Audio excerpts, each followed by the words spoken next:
नमस्कार दोस्तों, स्वागत है आपका स्टडी फॉर सिविल सर्विसेज में। वीडियो को पूरा देखिए। कोई भी आपका फीडबैक है, कोई सजेशन है, तुरंत वीडियो में कमेंट करके जरूर बताइए। अच्छा लगे तो वीडियो लाइक जरूर कर लीजिए और ऐसे वीडियो लगातार फ्री में पाने के लिए चैनल को तुरंत सब्सक्राइब कर लीजिए और बेल आइकन को जरूर टैप कर लीजिए ताकि आगे भी सारे वीडियो आपको मिलते रहे। यूट्यूब में फॉलो करते हैं तो प्लीज ये वाला फ्री टेलीग्राम चैनल जरूर ज्वाइन कर लीजिएगा। सारे नोटिफिकेशन, सारे अपडेट यहीं पे आते हैं, ध्यान रखिएगा। स्टडी फॉर सिविल सर्विसेज का कोई भी पेड ग्रुप अगर आपको ज्वाइन करना है तो सिर्फ 856480560609797523864455 यही नंबर है हमारे, सिर्फ जहां पे कॉल या व्हाट्सएप कर सकते हैं। इंस्टाग्राम पे हमारा पेज जरूर फॉलो कर लीजिएगा, स्टडी फॉर सिविल .सर्विसेज है। ट्विटर पे हमको जरूर फॉलो कर लीजिएगा, @study for civils है। तो समीक्षा अधिकारी के प्रीलिम्स एग्जामिनेशन के लिए डे वाइज सीरीज हमारी चल रही थी और ये डे 31 का मॉड्यूल है, जैसे कि आप देख रहे हैं। शुरू करते हैं। भारत के भूगोल पर हमने पीछे भी चर्चा की है, यहाँ भी करेंगे। तो पीछे हमने नदियों के तंत्र पर बात अपनी शुरू की थी और वहीं पर समापन किया था। गंगा नदी तंत्र को हमने देखा था। यहाँ हम देखने वाले हैं ब्रह्मपुत्र के पूरे नदी के सिस्टम को। तो आइए देखते हैं। दुनिया की सबसे बड़ी नदियों में इसको गिना जाता है और ये नाम जो है ये पुल्लिंग है। ज़्यादातर नदियों के नाम स्त्रीलिंग में होते हैं, लेकिन ये जो नदी है ये उन चंद नदियों में शामिल है जिनके नाम पुल्लिंग में हुआ करते हैं। अब देखिए, इसका उद्गम होता है कैलाश पर्वत श्रृंखला में मानसरोवर झील के पास में से। मानसरोवर झील में से नहीं होता है, मानसरोवर झील के पास। ये एक लैंडमार्क के तौर पे यहाँ यूज़ किया गया है कि आप उसकी लोकेशन समझ सकें। तो मानसरोवर झील के पास में चेमांग युंगडुंग नाम का एक ग्लेशियर है, बड़ा सा ग्लेशियर है। उसी के पिघलने से ये बनती है और जब ये तिब्बत के पठारी रूखे सूखे इलाके से होकर बह रही होती है, अभी भारत में नहीं आई रहती है, तो इसका नाम रहता है सांगपो। यहाँ आप देखिए 1200 किलोमीटर का ये सफर शुष्क और समतल मैदान में तय करती है और तब इसे सांगपो कहा जाता है। पूर्व दिशा में ये अनुदैर्घ्य रूप से बहती रहती है। उसके बाद अरुणाचल के पास से ये हिमालय में एक यू टर्न आता है और वहाँ से ये भारत में प्रवेश करती है। तो कुल मिलाकर अरुणाचल में जो सादिया कस्बा है वहाँ से ये पश्चिम दिशा की ओर मुड़ती है, भारत में प्रवेश करती है। और उसके बाद जो आगे इसे ढाल मिलता है, मतलब पर्वत के ढलान के हिसाब से, पर्वत की ऊंचाई और निचाई के हिसाब से ही नदी का प्रवाह होता है। तो भारत में जब ये प्रवेश करती है तो इसकी दिशा हल्की सी दक्षिण की ओर मुड़ जाती है और कुल मिलाकर अब इसका जो प्रवाह है वो दक्षिण पश्चिम दिशा में होने लगता है। और जैसे ही ये दक्षिण पश्चिम में आगे बढ़ती है, कौन सी नदी? सांगपो। तो आगे बढ़ती है तो बाएं तट से इसको कुछ नदियां सहयोग करती हैं, जैसे कि दिबांग, दिबांग को कहा जाता है सिकांग, दोनों नाम एक ही नदी के हैं। और लोहित।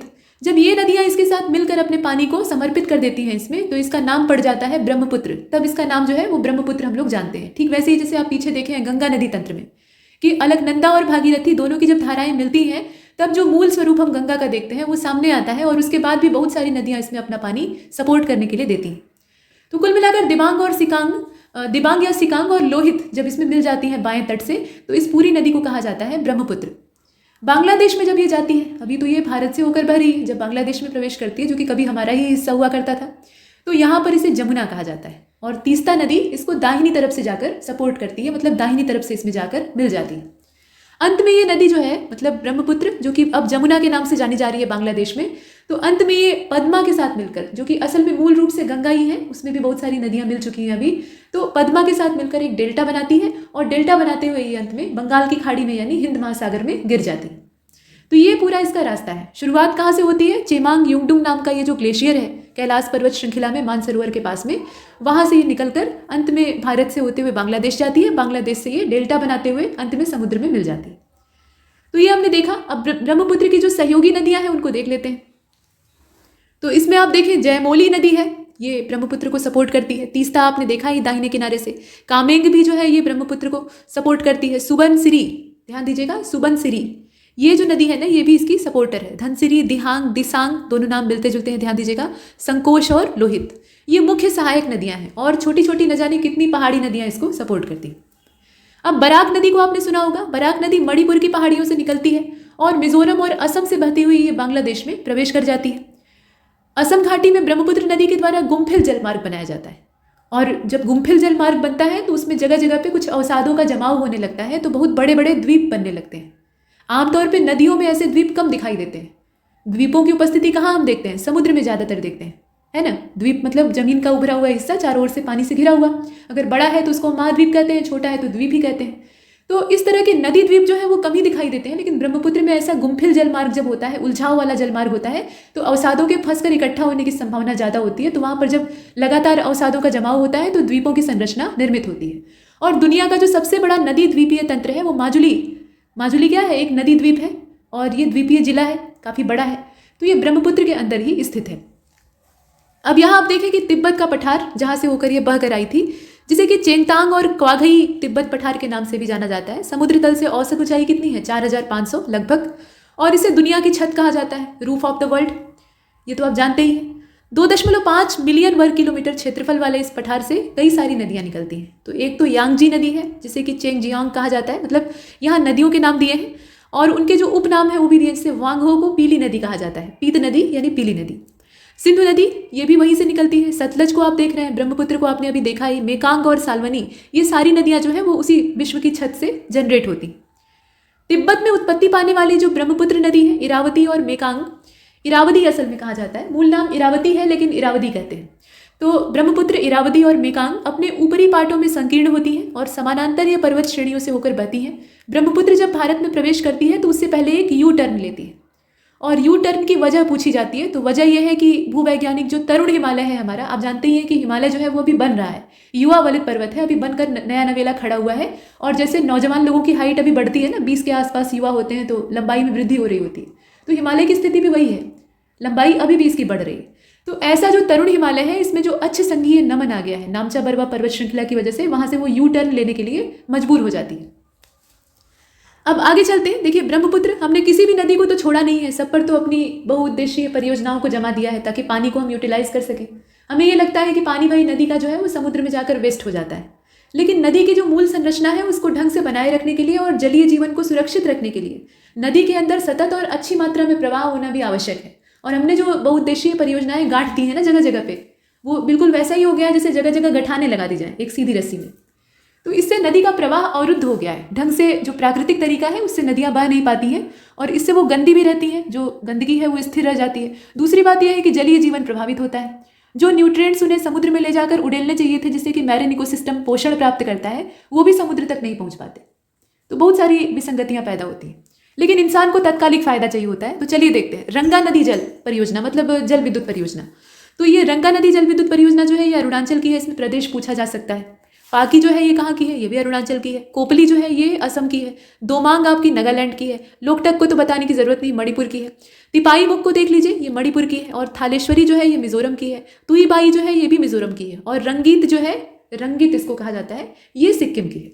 पूछा जा सकता है, और पूछा जा सकता है नहीं बल्कि पूछा गया है। अब हिमालयी नदियों को तो हमने पर्याप्त मात्रा में देखा, मतलब जितना देखना आवश्यक था। अभी प्रायद्वीपीय नदियों को देख लीजिए, यहाँ भी बहुत कुछ प्रश्न बन सकता है। तो अनेक नदी तंत्र हैं। वैसे तो प्रायद्वीपीय नदियाँ जो हैं वो वैसी सतत वाहिनी नहीं होती हैं, लेकिन फिर भी इनका सिस्टम जानने योग्य है। तो महानदी की अगर बात करें, महानदी ये आप देख रहे हैं छत्तीसगढ़ का जो रायपुर जिला है, वहाँ सिहावा के निकट से इसका जन्म होता है। तो ये निकलती कहाँ है? बेसिकली छत्तीसगढ़ से निकलती है। और उसके बाद इसका जो पथ है उसमें ये ओडिशा से बहती हुई अपना पानी बंगाल की खाड़ी में ले जाकर गिरा देती है।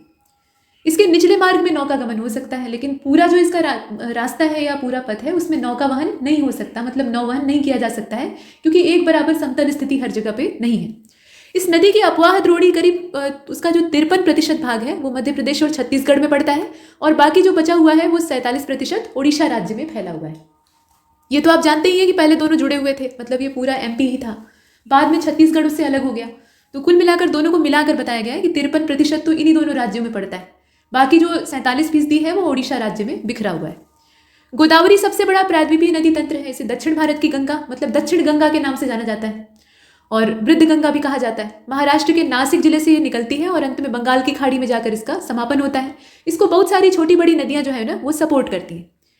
तो इसकी जो सहायक नदियां हैं वो महाराष्ट्र, मध्य प्रदेश, छत्तीसगढ़, उड़ीसा, आंध्र, इन राज्यों से होकर गुजरती हैं।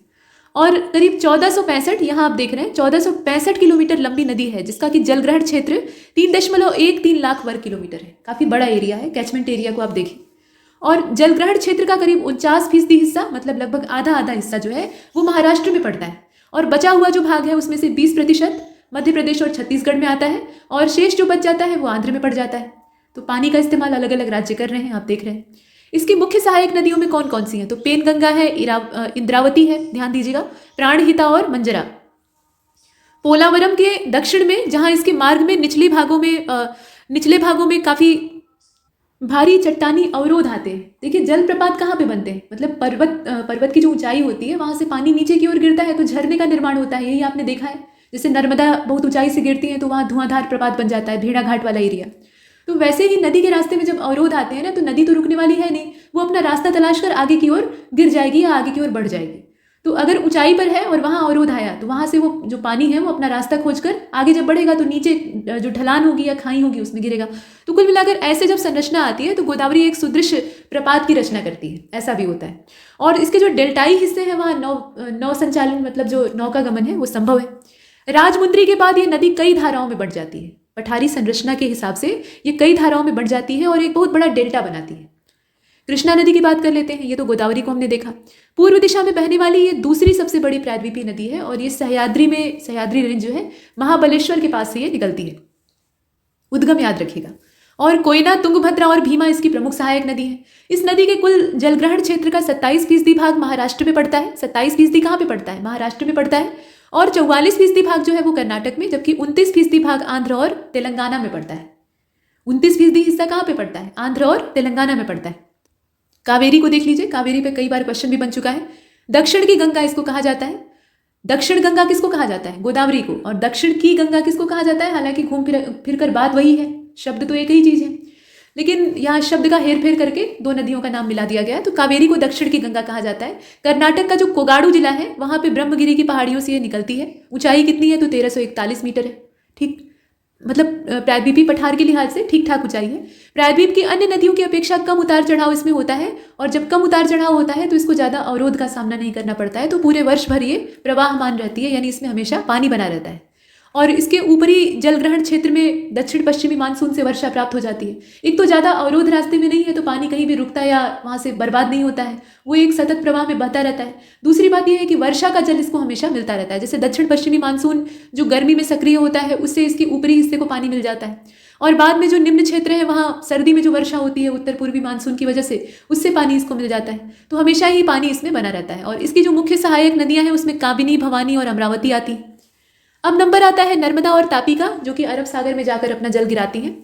तो अमरकंटक पठार का जो पश्चिमी हिस्सा है वहाँ पर लगभग 1057 मीटर की ऊंचाई से इसका उद्गम होता है और दक्षिण में ये सतपुड़ा और उत्तर में विंध्याचल श्रेणी है। तो उसके बीच से एक भ्रंश घाटी बनाते हुए ये बहती है और संगमरमर की चट्टानों में खूबसूरत महाखड्ड का निर्माण करती है। और जबलपुर के पास तो आप जानते ही क्या होता है, बहुत ऊंचाई से गिरने की वजह से नीचे जब पानी गिरता है तो ऐसा लगता है कि धुआं निकल रहा है और इसीलिए इसको कहा जाता है धुआंधार। लगभग 1.312 किलोमीटर दूरी तक बहने के बाद ये भड़ौज के दक्षिण में अरब सागर में जाकर मिल जाती है और 27 किलोमीटर लंबी एस्चुरी का निर्माण करती है। नर्मदा के द्वारा डेल्टा नहीं बनाया जाता है। जो छोटे रास्ते वाली नदियां होती हैं, मतलब जिन्हें समुद्र में गिरने के लिए छोटा रूट तय करना पड़ता है और उनमें पर्याप्त प्रवाह होता है, तो ज़्यादा संभावना ये होती है कि वो डेल्टा नहीं बनाएंगी। डेल्टा कब बनेगा? जब प्रवाह धीमा होगा। तो तेज प्रवाह की वजह से इन्हें ज़्यादा समय नहीं मिलता है तो ये जल्दी से एस्चुरी बनाती हैं। एस्चुरी एक ऐसा स्थान होते हैं जहाँ पे ओशियन का जो पानी है वो और नदियों का पानी आपस में मिलता है तो एक अलग ही परिस्थिति बनती है, मतलब एक अलग ही तरह का इकोसिस्टम तैयार होता है जो कि ज़्यादा प्रोडक्टिव होता है। तो ऐसी एस्चुरी का निर्माण ये करीब 27 किलोमीटर लंबी एस्चुरी बनाती है और सरदार सरोवर परियोजना ये नर्मदा पर बनाई गई। इसके बाद नंबर आता है तापी का। तो तापी जो है ये भी पश्चिम में बहती है और अंत में अरब सागर में गिरती है। अब इसका जो उद्गम है वो मध्य प्रदेश के बैतूल जिले में जो मुल्ताई नाम की जगह है वहाँ से है। अपवाह क्षेत्र का करीब मैक्सिमम पार्ट यानी 79% वो महाराष्ट्र में पड़ता है और बाकी 15% मध्य प्रदेश में और 6% गुजरात को भी मिल जाता है। अरावली के पश्चिम में लूनी जो है वो राजस्थान में सबसे बड़े नदी तंत्र का निर्माण करती है। पुष्कर के पास में ये दो धाराओं के रूप में पैदा होती है, मतलब सरस्वती और सागरमती। ध्यान दीजिएगा, सागरमती। और गोविंदगढ़ के पास ये आपस में मिल जाती हैं दोनों धाराएं और ये नदी जो है ये अरावली की पहाड़ियों से निकलती है, लूनी इसको कहा जाता है। अंत में कच्छ के रन में जाकर ये मिल जाती है। तो संपूर्ण नदी तंत्र जो है वो अल्पकालिक है, ये सामान्य देखकर भी मालूम हो रहा है। इसके बाद आप एक चीज़ और जान लीजिए, प्रायद्वीपीय भारत की ज़्यादातर नदियाँ, प्रमुख नदियाँ जो है वो पश्चिमी घाट से निकलती हैं और पश्चिमी घाट से निकलकर उसमें से अधिकतर नदियाँ ऐसी हैं जो कि पूर्व की ओर बह जाती हैं। और आप समझ सकते हैं कि पश्चिमी घाट से जब वो निकलेंगी और पूर्व का रास्ता मतलब पूर्वी घाट से उन्हें फिसलते हुए समुद्र में यानी बे ऑफ बंगाल में जाकर मिलना है तो एक लंबा रूट तय करना पड़ेगा। तो इस तरीके के लंबे मार्ग का ये अनुसरण करती हैं और जब लंबा मार्ग ये अख्तियार कर लेंगी तो इनका प्रवाह अपेक्षाकृत धीमा हो जाएगा और इस वजह से ये बनाएंगी डेल्टा। तो इस तरह की नदियाँ डेल्टा बनाती हैं और पश्चिमी घाट से निकलकर जो पश्चिम की ओर ही बह जाती हैं तो उन्हें खड़ा ढाल एक तो मिलता है। पश्चिम वाला जो ढाल है वो ज़्यादा खड़ा है, मतलब उसमें जो एक ढालूपन है वो ज़्यादा मात्रा में पाया जाता है। तो इस वजह से वो छोटा रास्ता अख्तियार करती हैं और डेल्टा बनाने का उनके पास समय ही नहीं मिलता है, तो वो एस्चुरी बनाती हैं। प्रायद्वीपीय भारत की सभी नदियाँ बंगाल की खाड़ी में गिरती हैं, लेकिन नर्मदा और तापी ये नदियाँ अरब सागर में गिरती हैं। और मुख्य वजह इसके पीछे क्या है? तो किसी भी नदी के कहीं भी गिरने की जो मुख्य वजह होती है वो उसका ढलान होता है, उसे जिधर ढाल मिलेगा उधर वो बहेगी। तो पठार के ढाल का अनुसरण करके ये भ्रंश में प्रवाहित होती हैं और भ्रंश घाटी इनको ले जाकर समुद्र में पटक देती है। अब नर्मदा का पश्चिम की ओर बहाव जो होता है, यहाँ आप देख रहे हैं, ये भ्रंश घाटी से होकर प्रवाहित होती है और यही वजह है कि ये पश्चिम की ओर बहती है। पूछा जा सकता है, क्वेश्चन पूछा जाता है कि भाई नर्मदा जो है वो पश्चिम दिशा में ही क्यों बह जाती है, क्यों जाकर अरब सागर में गिरती है, क्यों नहीं वो बाकी नदियों की तरह, जैसे बाकी नदियाँ पश्चिम से उदित होती हैं और जाकर पूरब में गिरती हैं डेल्टा बनाते हुए, वैसे नर्मदा क्यों नहीं करती। तो उसके पीछे रीज़न है कि ये भ्रंश घाटी से होकर बहने लगती है तो इसे मुड़ने का समय ही नहीं मिल पाता। और भ्रंश घाटी से होकर प्रवाहित होना, ये इसकी विशेषता। विंध्य और सतपुड़ा के बीच से होकर ये बहती है। मध्य भारत में भूमि का ढलान पूर्व की ओर है, तो अगर उधर हो जाएगी तो पूर्व की ओर बह जाएगी, लेकिन ऐसा होता नहीं। नर्मदा अपने मुहाने पर डेल्टा नहीं बना पाती है। क्यों नहीं बना पाती है, इस पर हमने चर्चा की है। भ्रंश घाटी से होकर बहती है और वहां पर तलछट नहीं पाई जाती है, मतलब कुछ सेडिमेंट्स नहीं पाए जाते हैं।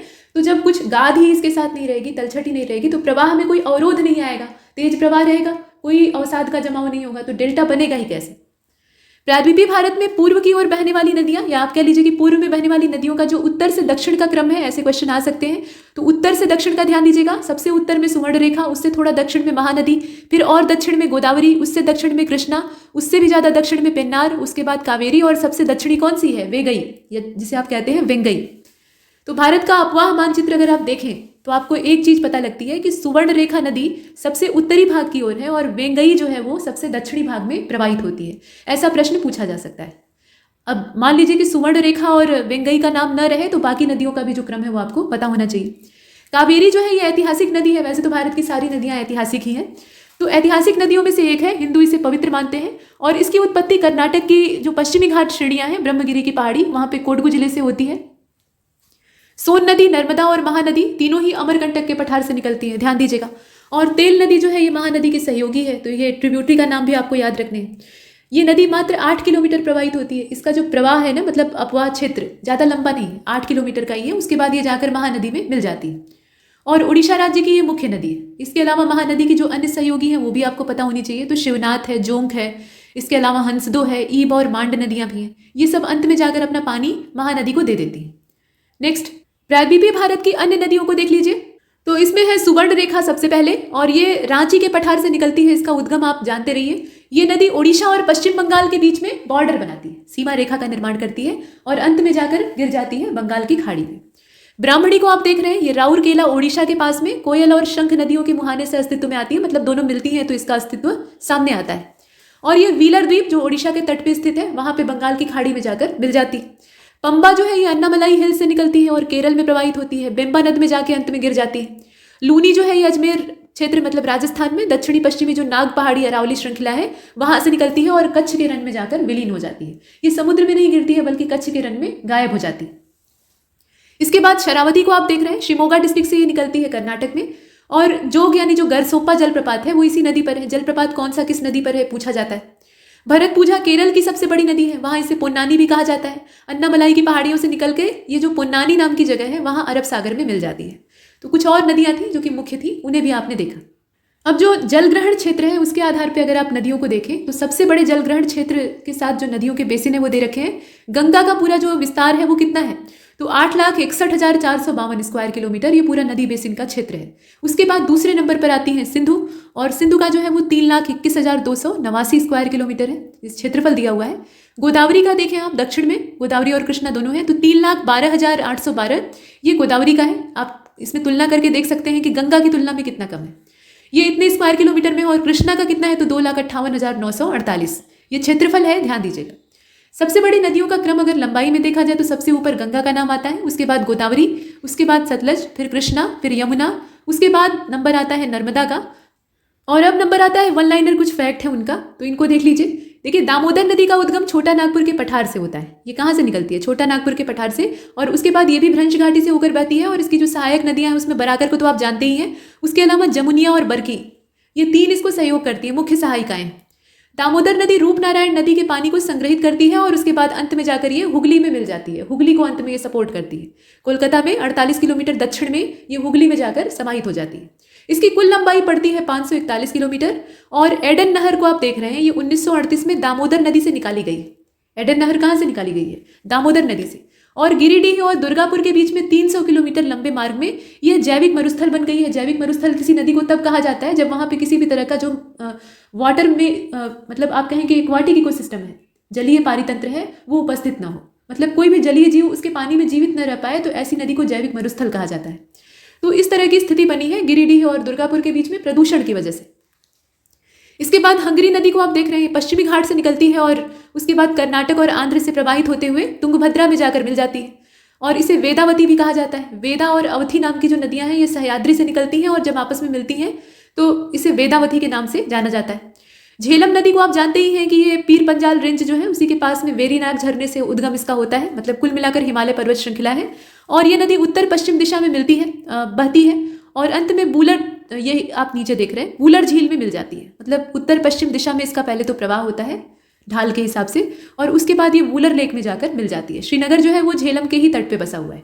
झेलम और रावी पाकिस्तान में झंग के निकट चिनाब में मिल जाती है और झेलम की जो सहायक नदियां हैं उसमें किशनगंगा का नाम देखा जाता है। किशनगंगा को पाकिस्तान में नीलम कहा जाता है। झेलम अपनी युवावस्था में कश्मीर घाटी में बहती है और कश्मीर की घाटी में ये मिंडर का निर्माण करती है। मिंडर एक तरह की भौगोलिक स्थलाकृति होती है। हालांकि नदियों द्वारा अपनी परिपक्व अवस्था में मिंडर बनाया जाता है, लेकिन झेलम जो है वो इसमें अपवाद दिखाई देती है। वो अपनी जवानी में ही मिंडर का निर्माण करती है। लूनी नदी अजमेर का जो हिस्सा है, मतलब दक्षिण पश्चिम में अरावली रेंज से इसका उद्गम होता है। 320 किलोमीटर बहने के बाद ये रेगिस्तान में गायब हो जाती है। रेगिस्तान मतलब नमक का रेगिस्तान, कच्छ का रण, वहाँ गायब हो जाती है। मतलब समुद्र तक पहुँच ही नहीं पाती। तो ये सब आप देख रहे हैं और अगर इससे जुड़े हुए तथ्य आपको और गहराई से जानने की इच्छा है तो आप हमारे पेड कोर्सेज ज्वाइन कर सकते हैं। नंबर यहाँ दिए हैं, आप चाहें तो संपर्क कर सकते हैं। आपको जुड़ने से संबंधित सारी जानकारी उपलब्ध करा दी जाएगी। आइए आगे देखते हैं। सतलज नदी का उद्गम तिब्बत में कैलाश पर्वत और मानसरोवर झील के पास में स्थित जो राकस ताल है, जिसे कि राक्षस ताल भी कहा जाता है, वहां से होता है। और उसके बाद ये आती कैसे है भारत में, तो वो बताया गया कि उत्तर पश्चिम दिशा में ये पहले तो बहने लगती है और उसके बाद जो शिवकीला दर्रा है उसके पास से ये हिमाचल प्रदेश राज्य में पहले इंटर करती है और वहां से ये हिमालय की पर्वत श्रेणियों को काटकर बहुत गहरा गार्ज बनाती है। पूर्ववर्ती नदियां क्या करती हैं, बीच में उठने वाले पर्वत को चीर फाड़ कर उसके बीच से निकल जाती हैं, रास्ता बना लेती हैं। तो ये काम ये नदियां कर रही हैं, तो बहुत गहरा गार्ज बनाती है और आगे चलकर ये व्यास को सपोर्ट करती है। तो कुल लंबाई कितनी हुई, 1500 किलोमीटर। सोन का उद्गम कहाँ से होता है, ये अमरकंटक के पास से शहडोल डिस्ट्रिक्ट जो मध्य प्रदेश का है वहां से निकलती है और सोन नदी मध्य प्रदेश में उद्गम इसका होता है, वो आप देख रहे हैं। उत्तर प्रदेश, झारखंड और बिहार से होते हुए अंत में पटना के पास ये गंगा नदी में मिल जाती है। ठीक है, पाटलिपुत्र जो छावनी थी वो कैसे बनी थी, तो पहले वहां गंगा और सोन का जो संगम था, पहले एक सैनिक छावनी के तौर पे उसका विकास किया गया था, बाद में वो राजधानी बन जाती है मगध की। सोन की मुख्य सहायिकाएं रिहंद और उत्तरी कोयल नदी है। रिहंद जो है वो सोन की सहायिका है। कोसी नदी पूर्वी नेपाल में जो गोसाई थान है वहां से निकलती है, लंबाई 720 है और भागलपुर यानी बिहार में ये गंगा में मिल जाती है। और कोसी की 7 धाराएं हैं, सप्तकोशिका इसको कहा जाता है और इसमें अरुण जो है वो प्रमुख है। और ये नदी जो है अपना बार बार रास्ता बदलती है, बाढ़ जब आती है तो ये बेकाबू हो जाती है। इस पर किसी भी तरह का बैराज और जो परियोजना है वो काम ही नहीं करती। जब पानी पहाड़ों पर से नीचे उतरता है ना तो ये बेहिसाब तरीके से बहती है, किस रात किस गाँव को तबाह कर देगी कुछ भरोसा नहीं है। तो इसीलिए इसे बिहार का शोक भी कहा जाता है। आगे बढ़ते हैं।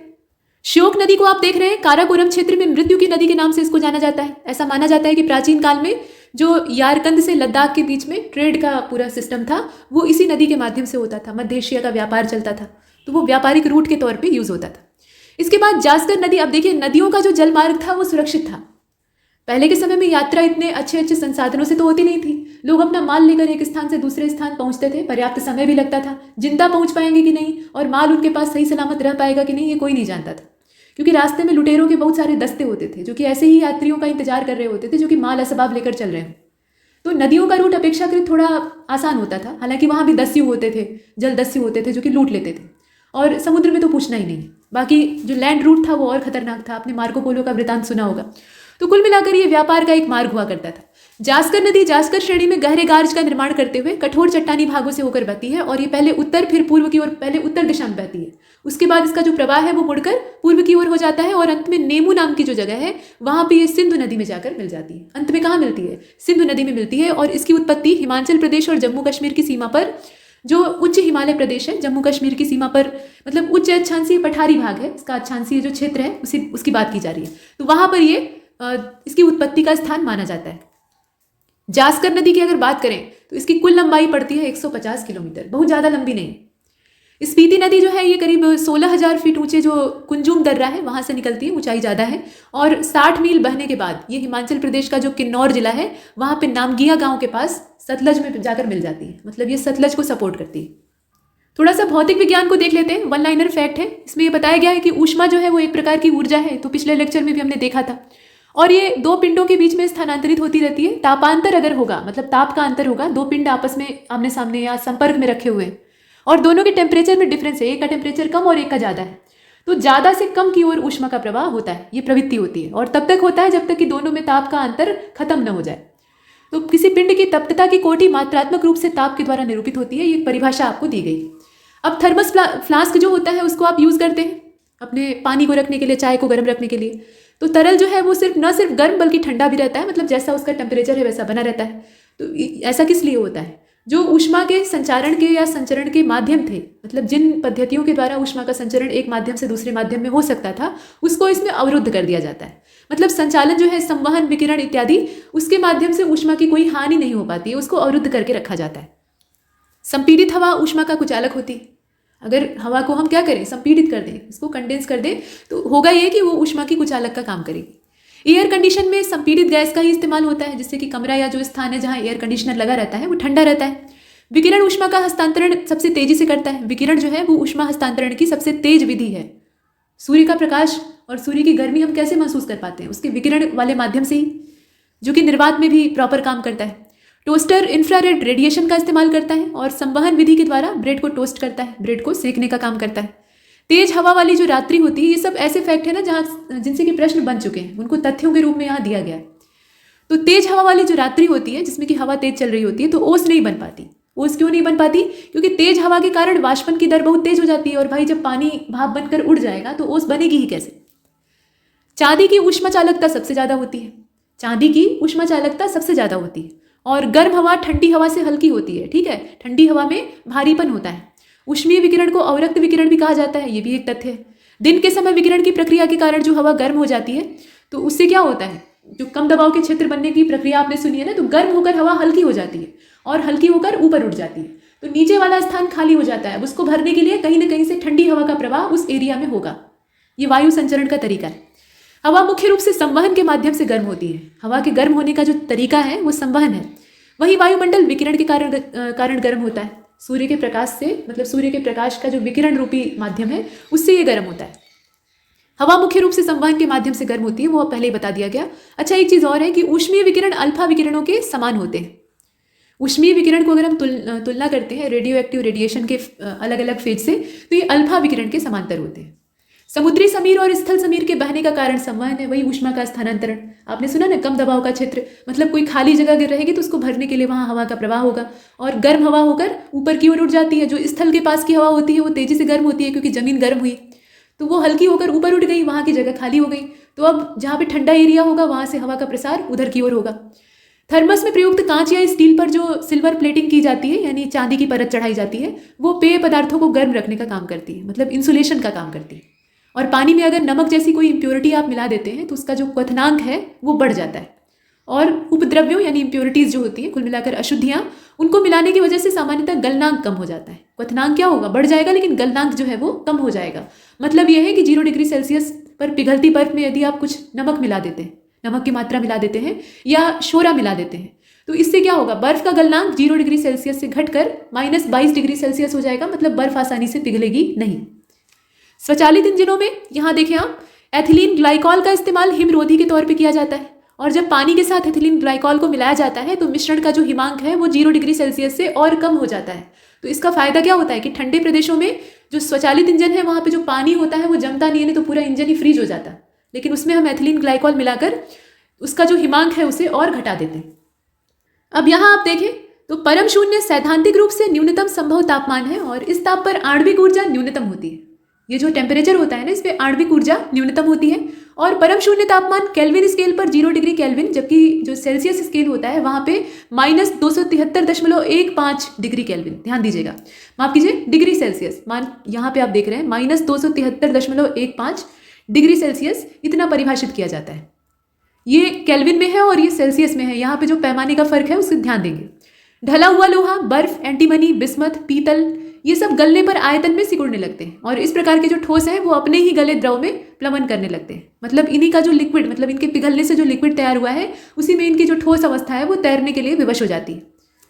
अब यहाँ आप ये भी देख रहे हैं कि थर्मोस्टेट किसी निकाय का तापक्रम नियंत्रित करने वाला यंत्र है। मतलब जो टेम्परेचर है उसको ये कंट्रोल करता है और इसकी सहायता से किसी निकाय का, मतलब किसी भी सिस्टम का जो टेम्परेचर है उसको अपने मनोवांछित स्तर पर रखा जा सकता है। फ्रॉस्ट फ्री जो रेफ्रिजरेटर होते हैं वहाँ पे आर्द्रता नाशक प्रक्रिया होती है, मतलब जो डीह्यूमिफिकेशन का प्रोसेस है वो अपने आप हो जाता है। तो इससे फ्रिज के अंदर जो अतिरिक्त आर्द्रता है वो इकट्ठी नहीं हो पाती है, उसको अवशोषित करके बर्फ बनने की जो प्रक्रिया है उसमें पुनः पिघलकर द्रव के रूप में ये फ्रिज से बाहर हो जाने की जो प्रोसेस है वो होता रहता है। कहने का मतलब ये है कि जो फ्रॉस्ट फ्री रेफ्रिजरेटर होते हैं उसमें बर्फ का अनावश्यक जमाव नहीं हो पाता है, क्योंकि वहाँ पर आर्द्रता नाशक प्रक्रिया चलती रहती है। और आप जानते ही हैं कि सीले बिस्कुट जो है उनको थोड़ी देर के लिए फ्रिज में रखा जाए तो वो कुरकुरे हो जाते हैं, क्योंकि उसके अंदर की नमी जो है वो सोख ली जाती है। कृष्ण विवर यानी जो ब्लैक होल होता है काफ़ी रुचिकर चीज़ है और खतरनाक भी है। तो ये असीमित घनत्व वाला होता है, मतलब इसका जो घनत्व है वो अनलिमिटेड होता है, किसी ने नापा नहीं है। नापेगा तो वो फिर सीधा उसके अंदर जाएगा, बताने के लिए लौट कर नहीं आएगा। तो असीमित घनत्व का ये द्रव्य युक्त पिंड है और प्रकाश भी इससे बचकर पार नहीं जा पाता। इसके अंदर इतना तीव्र गुरुत्वाकर्षण होता है, घनत्व ज़्यादा है तो इसका मतलब समझ रहे हैं गुरुत्वीय बल बहुत ज़्यादा होगा। अगर असीमित घनत्व है तो ग्रेविटी भी उसी हिसाब से होगी। तो इसकी ग्रेविटी इतनी दमदार होती है कि अगर प्रकाश भी इसके पास पहुंच जाए तो उसको भी ये निगल लेता है। सिर्फ उसी कंडीशन में हम इसकी पिक ले पाते हैं या इसकी इमेज देख पाते हैं टेलीस्कोप के माध्यम से, जब ये किसी तारे को खा रहा होता है, किसी तारे को निगल रहा होता है, तो उस स्टार की, उस मरते हुए दम तोड़ते हुए स्टार की जो रोशनी होती है उसमें ये ब्लैक होल थोड़ा सा नजर आता है, बस। उसके बाद ये विलुप्त हो जाता है, क्योंकि जो चीज़ प्रकाश को ही परावर्तित नहीं करेगी, किसी भी तरह की रोशनी को परावर्तित नहीं करेगी, वो दिखेगी ही कैसे। ठीक है, तो कोई भी द्रव्य जो है वो यहाँ से बचकर बाहर नहीं जा पाता। और ऐसा माना जाता है कि जो तमाम आकाश गंगाएं हमारे अंतरिक्ष में फैली हुई हैं, तो उनके अंदर इतने सारे सौर मंडल और इतने सारे जो ग्रह उपग्रह और तारे हैं वो कैसे विद्यमान है, क्यों नहीं वो सब हट जा रहे हैं, उनकी ग्रेविटी क्या इतनी मजबूत है।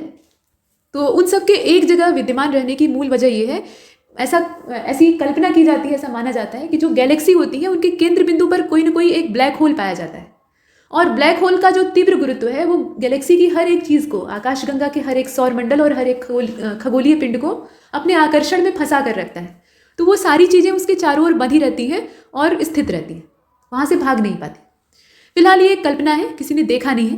कुछ गैलेक्सीज जो है उनके केंद्र में ब्लैक होल सिद्ध हुआ, लेकिन सभी के नहीं। कृष्ण क्षेत्र को दूरबीन से नहीं देखा जा सकता है। जब कोई चीज़ रोशनी को भी परावर्तित नहीं कर रही, कोई चीज़ हमें दिखाई कब देती है, जब वो प्रकाश का परावर्तन करती है। तो प्रकाश का जब ये परावर्तन ही नहीं कर रहा है तो दिखेगा ही नहीं। किसी धातु को गर्म करने पर वो फैलती है और तापन से उसका प्रसार बढ़ जाता है। किसी धातु वलय को अगर आप गर्म करते हैं तो उसका जो अंदर का डायमीटर है और बाहर का डायमीटर दोनों बढ़ेगा, और गर्म करने पर उसको किसी जो रिंग में फंसा हुआ छल्ला होता है उसको बाहर निकाला जा सकता है। तो ये एक सामान्य प्रक्रिया है। शीशे की छड़ को भाप में रखने पर इसकी लंबाई के साथ साथ इसकी चौड़ाई यानी जो व्यास है उसमें भी वृद्धि होती है। और मिट्टी के घड़े की जो दीवारें होती हैं उसे तो आप जानते हैं, ये गरीबों का फ्रिज कहा जाता है। तो असंख्य छोटे छोटे छिद्र होते हैं, मतलब उसमें पोर होते हैं, और इन छिद्रों से पानी रिसता रहता है। वो हमें पता नहीं लगता है, लेकिन वो नमी के तौर पे हमें दिखाई देता है। और घड़े की सतह पे हमेशा गीलापन बना रहता है। पानी आप घड़े के अंदर भर दीजिए तो ऊपर जो सतह है वो हमेशा हल्की गीली रहेगी। अब छिद्रों से निकले हुए पानी का वाष्पीकरण होता है। जब पानी बाहर निकलेगा तो टेम्परेचर की वजह से वो भाप बनकर उड़ेगा, और इस वजह से सतह का जो टेम्परेचर है वो कम हो जाता है, मतलब सतह जो है वो ठंडी हो जाती है, सतह का तापमान गिर जाता है और पानी जो अंदर रखा है वो भी ठंडा हो जाता है।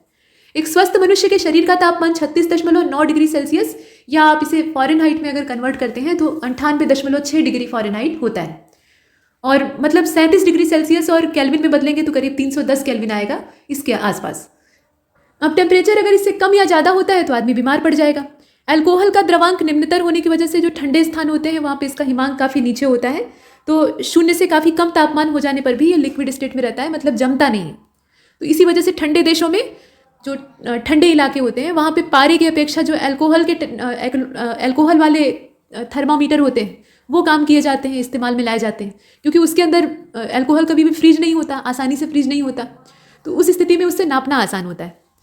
इसके बाद आप देखें कि मनुष्यों में पसीने का जो मुख्य उपयोग है, मनुष्य को पसीना क्यों होता है? सभी जीवों को पसीना नहीं होता है, तो उनके शरीर में कूलिंग सिस्टम अलग अलग तरह का होता है।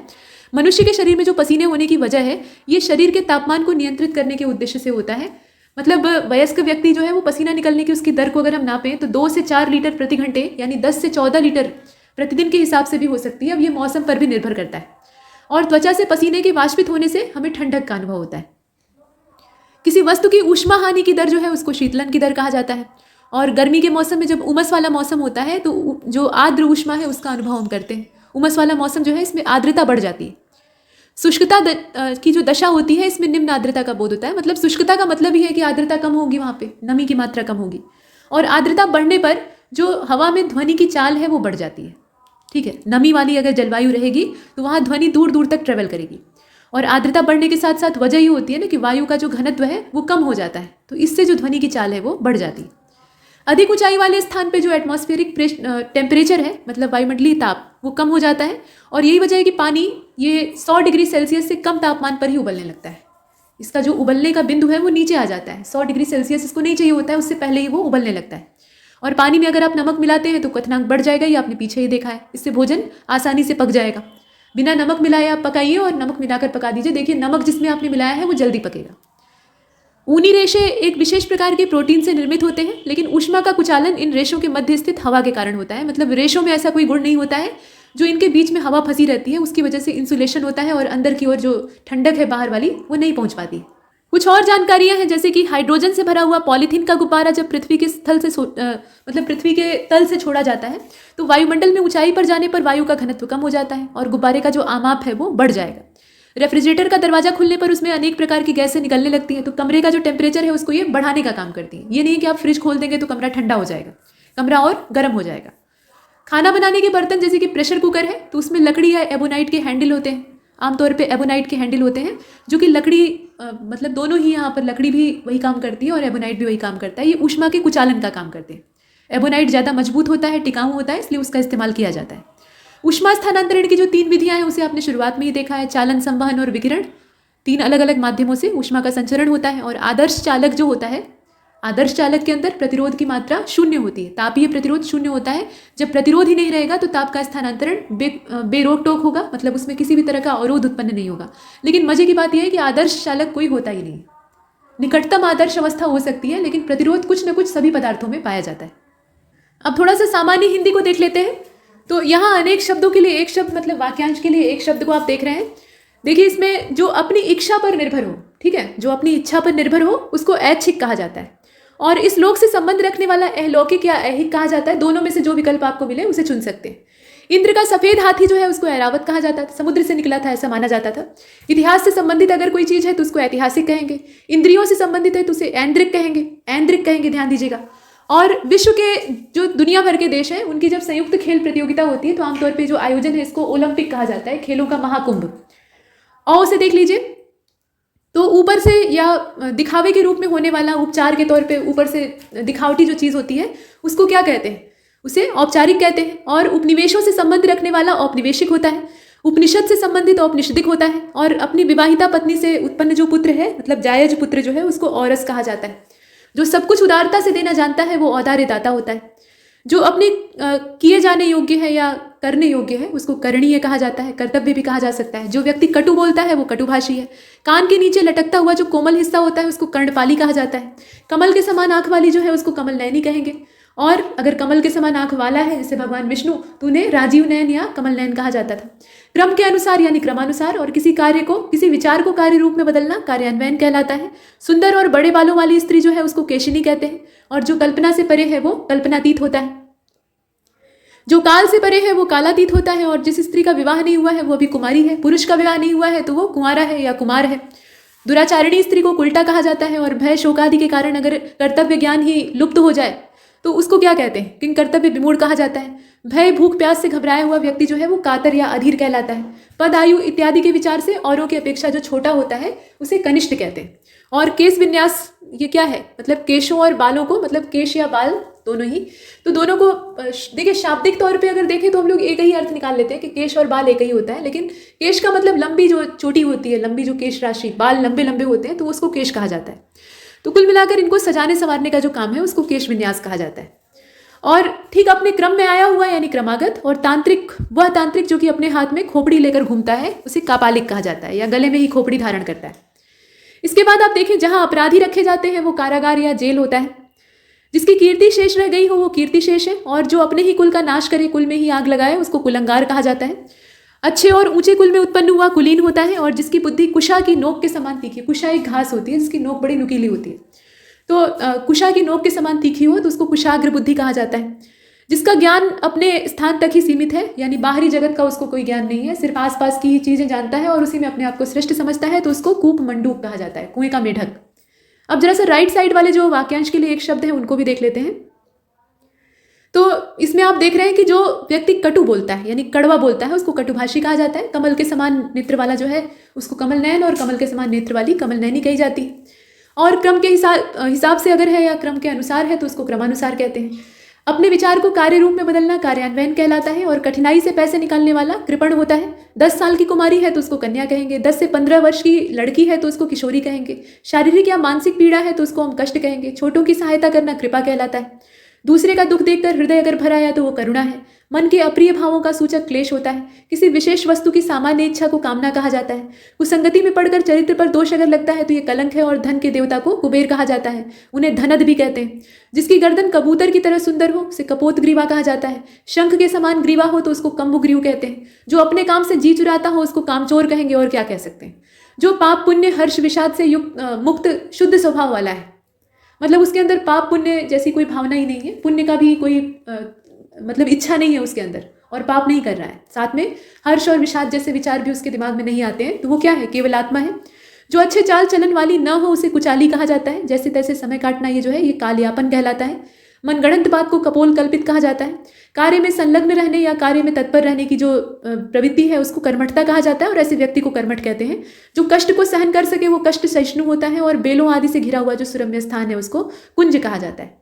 वह नायिका, यहाँ आप देख रहे हैं, वह नायिका जो कि कृष्ण पक्ष में अपने प्रेमी से मिलने के लिए आतुर है उसे कृष्ण अभिसारिका कहते हैं, कृष्ण अभिसारिका कहते हैं। ठीक है, ये जो शब्द है थोड़ा नया है, तो यहाँ तक हमने इसे कंप्लीट किया है। इसमें इतना ही, तब तक के लिए नमस्कार।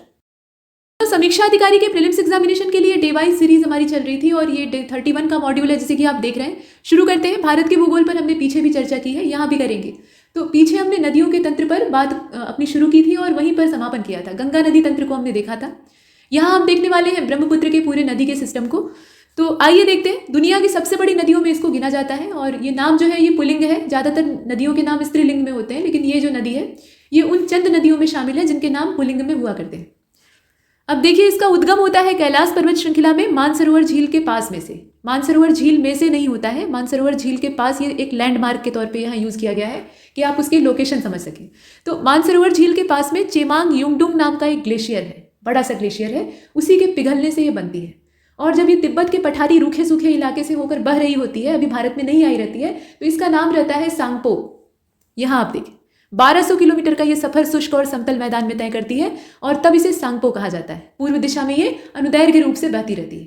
उसके बाद अरुणाचल के पास से ये हिमालय में एक यू टर्न आता है और वहाँ से ये भारत में प्रवेश करती है।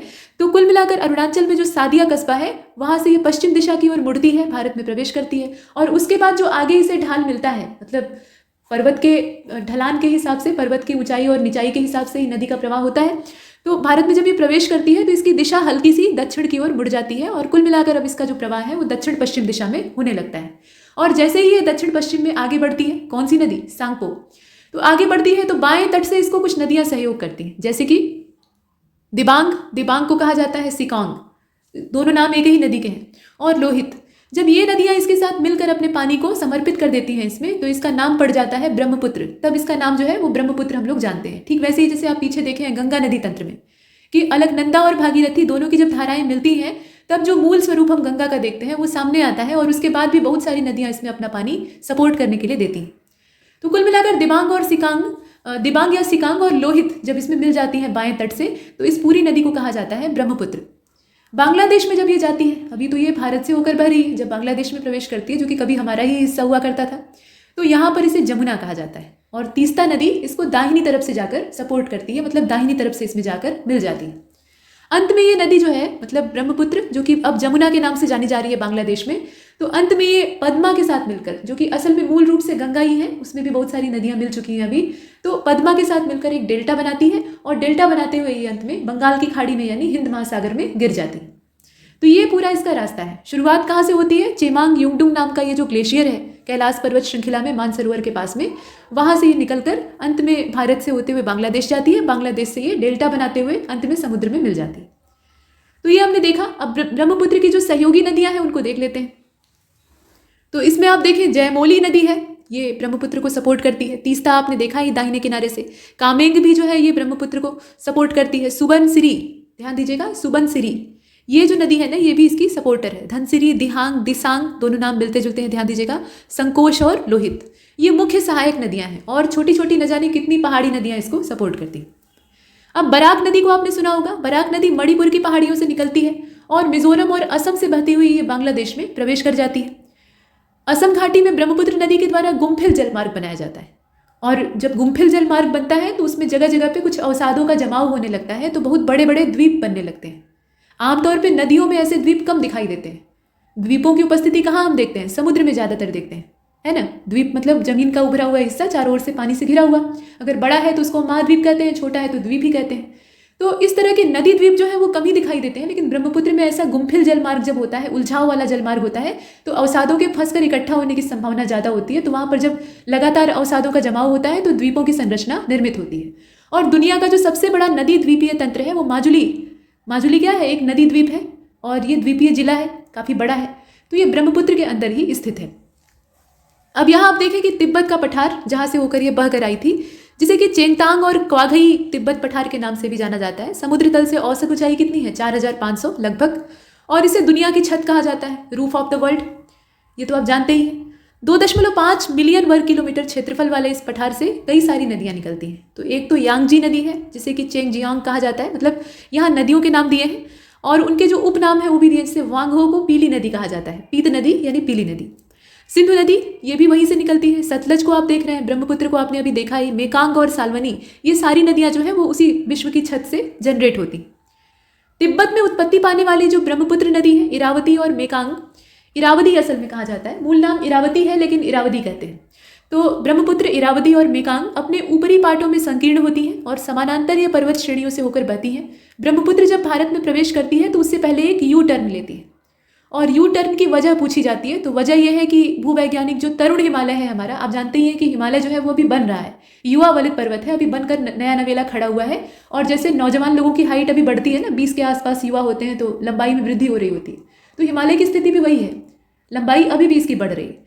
तो ऐसा जो तरुण हिमालय है इसमें जो अच्छ संघीय नमन आ गया है नामचा बरवा पर्वत श्रृंखला की वजह से, वहां से वो यू टर्न लेने के लिए मजबूर हो जाती है।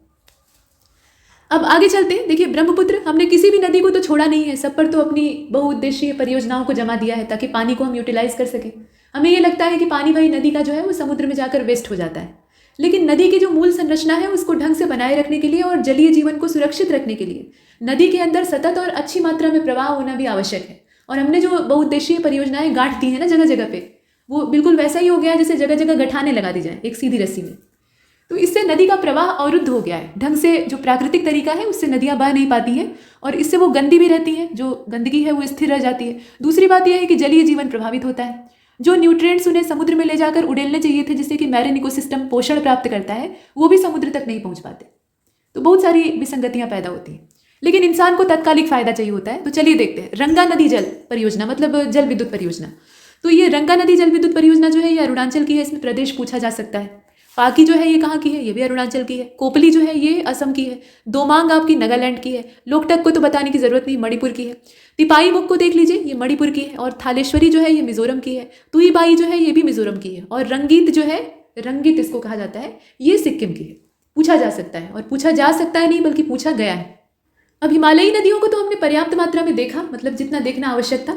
अभी प्रायद्वीपीय नदियों को देख लीजिए, यहाँ भी बहुत कुछ प्रश्न बन सकता है।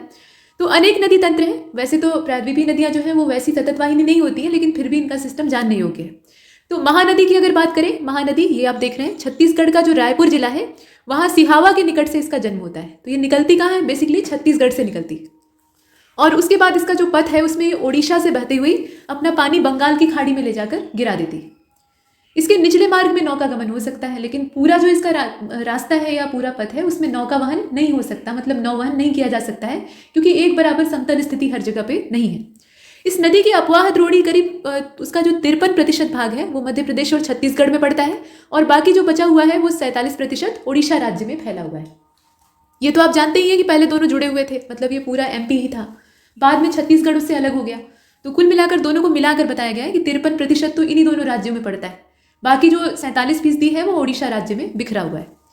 गोदावरी सबसे बड़ा प्रायद्वीपीय नदी तंत्र है। इसे दक्षिण भारत की गंगा, मतलब दक्षिण गंगा के नाम से जाना जाता है और वृद्ध गंगा भी कहा जाता है। महाराष्ट्र के नासिक जिले से ये निकलती है और अंत में बंगाल की खाड़ी में जाकर इसका समापन होता है। इसको बहुत सारी छोटी बड़ी नदियां जो है ना वो सपोर्ट करती हैं। तो इसकी जो सहायक नदियां हैं वो महाराष्ट्र, मध्य प्रदेश, छत्तीसगढ़, उड़ीसा, आंध्र, इन राज्यों से होकर गुजरती हैं। और करीब 1465, यहाँ आप देख रहे हैं 1465 किलोमीटर लंबी नदी है, जिसका कि जलग्रहण क्षेत्र 3.13 लाख वर्ग किलोमीटर है। काफ़ी बड़ा एरिया है। कैचमेंट एरिया को आप देखें। और जलग्रहण क्षेत्र का करीब 49% हिस्सा, मतलब लगभग आधा आधा हिस्सा जो है वो महाराष्ट्र में पड़ता है। और बचा हुआ जो भाग है उसमें से 20% मध्य प्रदेश और छत्तीसगढ़ में आता है और शेष जो बच जाता है वो आंध्र में पड़ जाता है। तो पानी का इस्तेमाल अलग अलग राज्य कर रहे हैं, आप देख रहे हैं। इसकी मुख्य सहायक नदियों में कौन कौन सी हैं? तो पेनगंगा है, इंद्रावती है, ध्यान दीजिएगा, प्राणहिता और मंजरा। पोलावरम के दक्षिण में, जहां इसके मार्ग में निचले भागों में काफी भारी चट्टानी अवरोध आते हैं। देखिए जलप्रपात कहाँ पे बनते हैं, मतलब पर्वत की जो ऊंचाई होती है वहां से पानी नीचे की ओर गिरता है तो झरने का निर्माण होता है। यही आपने देखा है। जैसे नर्मदा बहुत ऊंचाई से गिरती है तो वहां धुआंधार प्रपात बन जाता है, भेड़ाघाट वाला एरिया। तो वैसे ही नदी के रास्ते में जब अवरोध आते हैं ना, तो नदी तो रुकने वाली है नहीं, वो अपना रास्ता तलाश कर आगे की ओर गिर जाएगी या आगे की ओर बढ़ जाएगी। तो अगर ऊंचाई पर है और वहां अवरोध आया तो वहां से वो जो पानी है वो अपना रास्ता खोजकर आगे जब बढ़ेगा तो नीचे जो ढलान होगी या खाई होगी उसमें गिरेगा। तो कुल मिलाकर ऐसे जब संरचना आती है तो गोदावरी एक सुदृश्य प्रपात की रचना करती है, ऐसा भी होता है।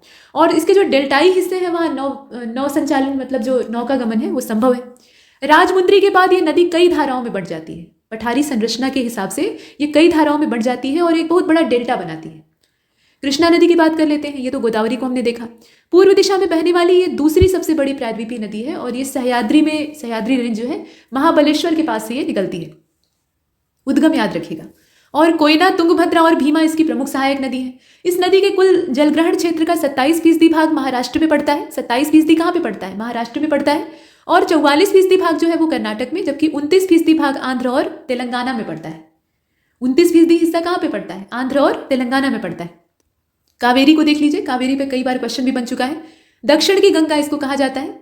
दक्षिण गंगा किसको कहा जाता है? गोदावरी को। और दक्षिण की गंगा किसको कहा जाता है? हालांकि घूम फिर कर बात वही है, शब्द तो एक ही चीज है, लेकिन यहाँ शब्द का हेरफेर करके दो नदियों का नाम मिला दिया गया है। तो कावेरी को दक्षिण की गंगा कहा जाता है। कर्नाटक का जो कोगाड़ू जिला है वहां पे ब्रह्मगिरी की पहाड़ियों से ये निकलती है। ऊंचाई कितनी है? तो 1341 मीटर है। ठीक, मतलब प्रायद्वीपीय पठार के लिहाज से ठीक ठाक ऊंचाई है। प्रायद्वीप की अन्य नदियों की अपेक्षा कम उतार चढ़ाव इसमें होता है और जब कम उतार चढ़ाव होता है तो इसको ज़्यादा अवरोध का सामना नहीं करना पड़ता है। तो पूरे वर्ष भर ये प्रवाहमान रहती है, यानी इसमें हमेशा पानी बना रहता है। और इसके ऊपरी जलग्रहण क्षेत्र में दक्षिण पश्चिमी मानसून से वर्षा प्राप्त हो जाती है। एक तो ज़्यादा अवरोध रास्ते में नहीं है तो पानी कहीं भी रुकता या वहाँ से बर्बाद नहीं होता है, वो एक सतत प्रवाह में बहता रहता है। दूसरी बात यह है कि वर्षा का जल इसको हमेशा मिलता रहता है। जैसे दक्षिण पश्चिमी मानसून जो गर्मी में सक्रिय होता है उससे इसके ऊपरी हिस्से को पानी मिल जाता है और बाद में जो निम्न क्षेत्र है वहाँ सर्दी में जो वर्षा होती है उत्तर पूर्वी मानसून की वजह से, उससे पानी इसको मिल जाता है। तो हमेशा ही पानी इसमें बना रहता है। और इसकी जो मुख्य सहायक नदियाँ हैं उसमें काबिनी, भवानी और अमरावती आती हैं। अब नंबर आता है नर्मदा और तापी का, जो कि अरब सागर में जाकर अपना जल गिराती हैं।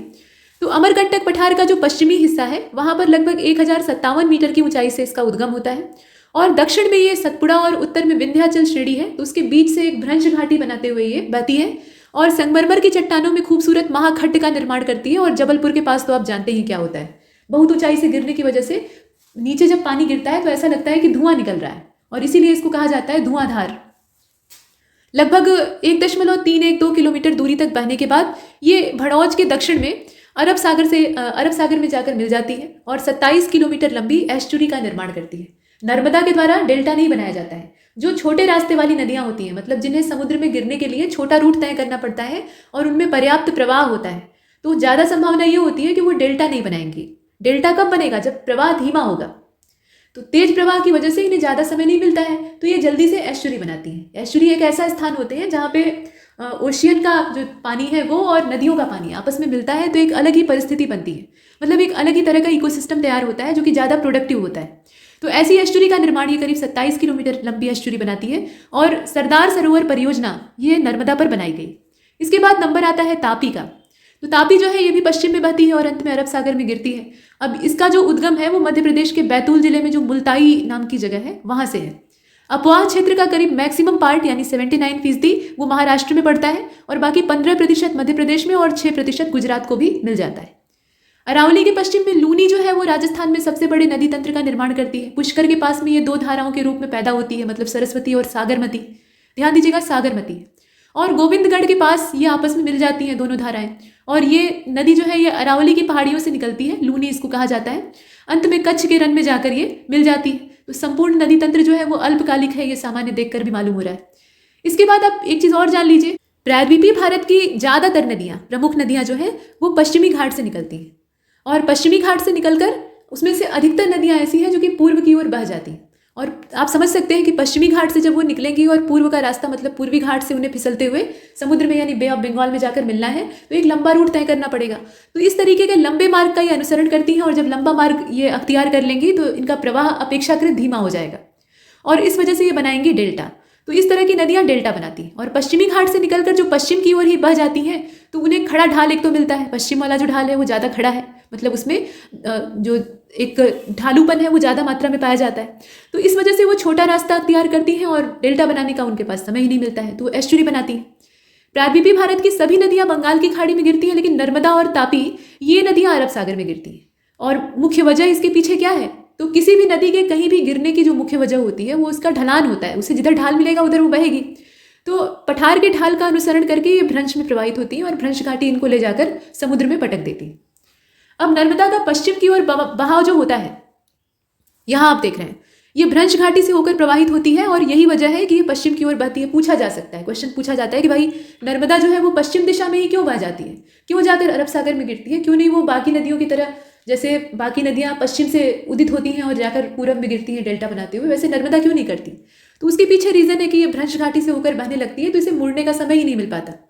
और भ्रंश घाटी से होकर प्रवाहित होना ये इसकी विशेषता, विंध्य और सतपुड़ा के बीच से होकर ये बहती है। मध्य भारत में भूमि का ढलान पूर्व की ओर है, तो अगर उधर हो जाएगी तो पूर्व की ओर बह जाएगी, लेकिन ऐसा होता नहीं।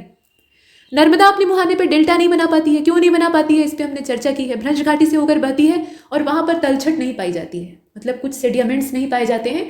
तो जब कुछ गाद ही इसके साथ नहीं रहेगी, तलछट ही नहीं रहेगी, तो प्रवाह में कोई अवरोध नहीं आएगा, तेज प्रवाह रहेगा, कोई अवसाद का जमाव नहीं होगा, तो डेल्टा बनेगा ही कैसे।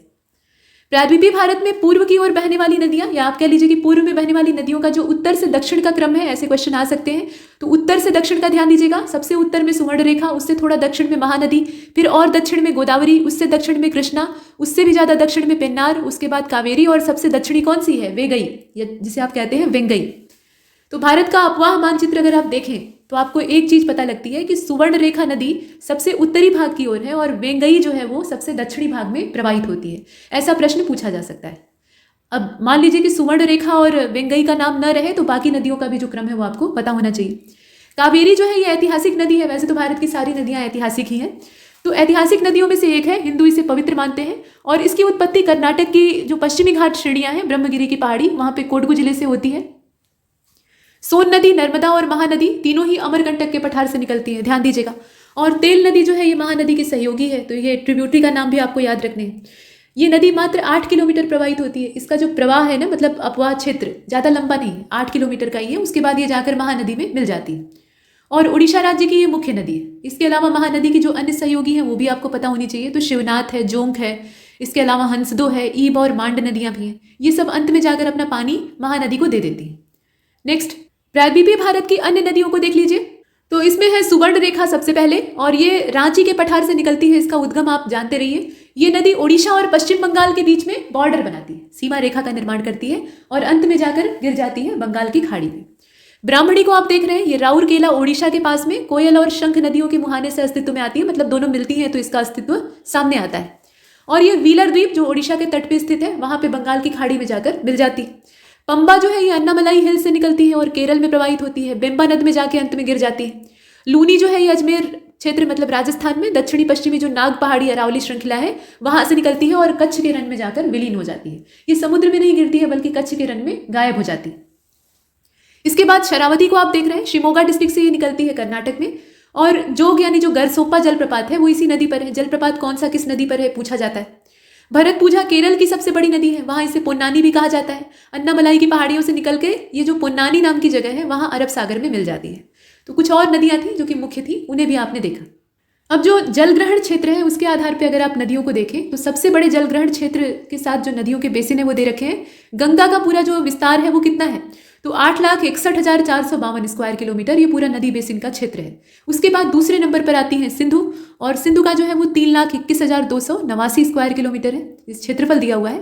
गोदावरी का देखें आप, दक्षिण में गोदावरी और कृष्णा दोनों है, तो 3,12,812 ये गोदावरी का है। आप इसमें तुलना करके देख सकते हैं कि गंगा की तुलना में कितना कम है, ये इतने स्क्वायर किलोमीटर में, और कृष्णा का कितना है तो 2,58,948 ये क्षेत्रफल है, ध्यान दीजिएगा। सबसे बड़ी नदियों का क्रम अगर लंबाई में देखा जाए तो सबसे ऊपर गंगा का नाम आता है, उसके बाद गोदावरी, उसके बाद सतलज, फिर कृष्णा, फिर यमुना, उसके बाद नंबर आता है नर्मदा का, और अब नंबर आता है वन लाइनर, कुछ फैक्ट है उनका, तो इनको देख लीजिए। देखिए, दामोदर नदी का उद्गम छोटा नागपुर के पठार से होता है। ये कहाँ से निकलती है? छोटा नागपुर के पठार से, और उसके बाद ये भी भ्रंश घाटी से होकर बहती है, और इसकी जो सहायक नदियां हैं उसमें बराकर को तो आप जानते ही हैं, उसके अलावा जमुनिया और बरकी, ये तीन इसको सहयोग करती है, मुख्य सहायिकाएं। दामोदर नदी रूपनारायण नदी के पानी को संग्रहित करती है, और उसके बाद अंत में जाकर ये हुगली में मिल जाती है। हुगली को अंत में ये सपोर्ट करती है। कोलकाता में 48 किलोमीटर दक्षिण में ये हुगली में जाकर समाहित हो जाती है। इसकी कुल लंबाई पड़ती है 541 किलोमीटर, और एडन नहर को आप देख रहे हैं, ये 1938 में दामोदर नदी से निकाली गई है। एडन नहर कहाँ से निकाली गई है? दामोदर नदी से। और गिरिडीह और दुर्गापुर के बीच में 300 किलोमीटर लंबे मार्ग में यह जैविक मरुस्थल बन गई है। जैविक मरुस्थल किसी नदी को तब कहा जाता है जब वहाँ पे किसी भी तरह का जो वाटर में मतलब आप कहें कि एक्वाटिक इकोसिस्टम है, जलीय पारितंत्र है, वो उपस्थित ना हो, मतलब कोई भी जलीय जीव उसके पानी में जीवित न रह पाए, तो ऐसी नदी को जैविक मरुस्थल कहा जाता है। तो इस तरह की स्थिति बनी है गिरिडीह और दुर्गापुर के बीच में प्रदूषण की वजह से।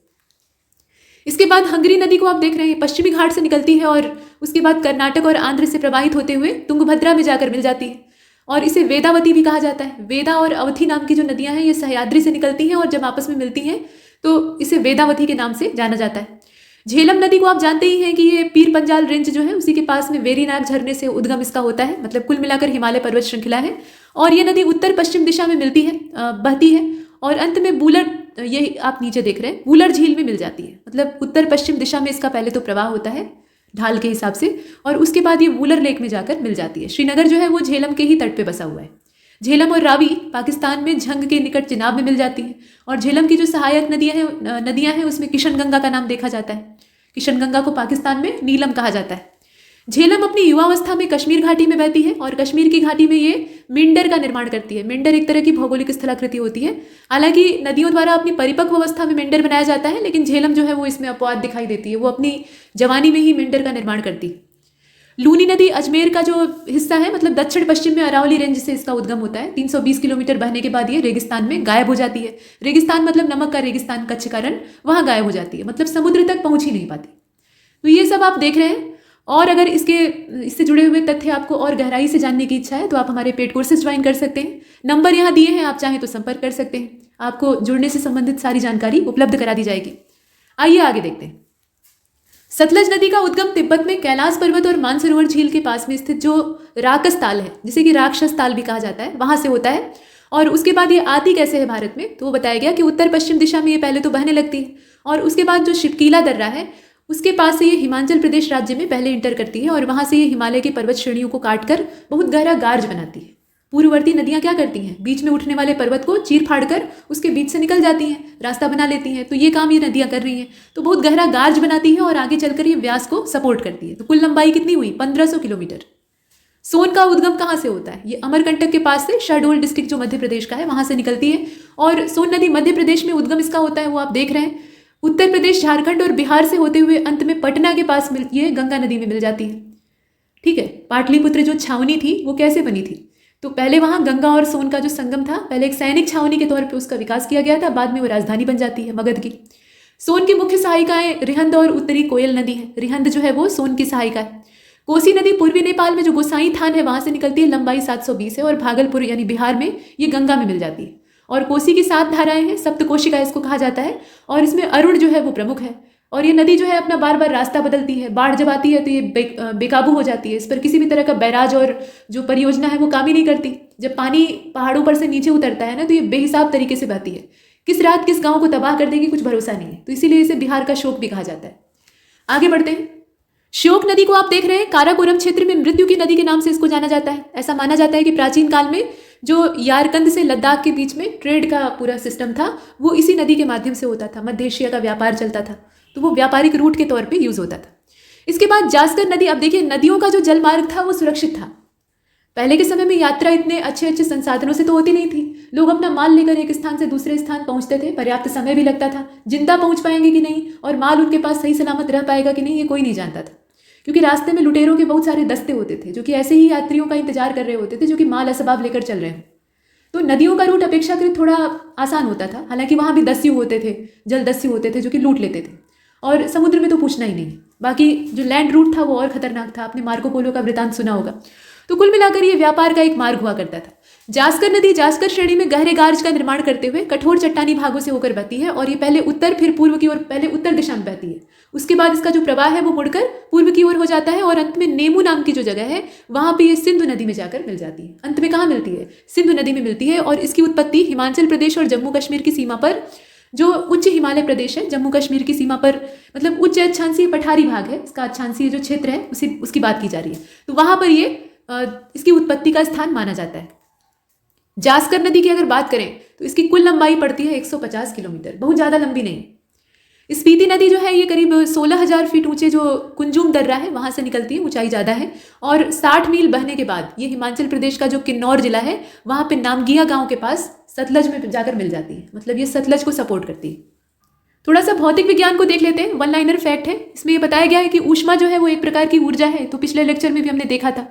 और ये दो पिंडों के बीच में स्थानांतरित होती रहती है। तापांतर अगर होगा, मतलब ताप का अंतर होगा, दो पिंड आपस में आमने सामने या संपर्क में रखे हुए हैं और दोनों के टेम्परेचर में डिफरेंस है, एक का टेम्परेचर कम और एक का ज़्यादा है, तो ज़्यादा से कम की ओर ऊष्मा का प्रवाह होता है। ये प्रवृत्ति होती है और तब तक होता है जब तक कि दोनों में ताप का अंतर खत्म न हो जाए। तो किसी पिंड की तप्तता की कोटि मात्रात्मक रूप से ताप के द्वारा निरूपित होती है। ये परिभाषा आपको दी गई। अब थर्मस फ्लास्क जो होता है उसको आप यूज़ करते हैं अपने पानी को रखने के लिए, चाय को गर्म रखने के लिए। तो तरल जो है वो न सिर्फ गर्म बल्कि ठंडा भी रहता है, मतलब जैसा उसका टेम्परेचर है वैसा बना रहता है।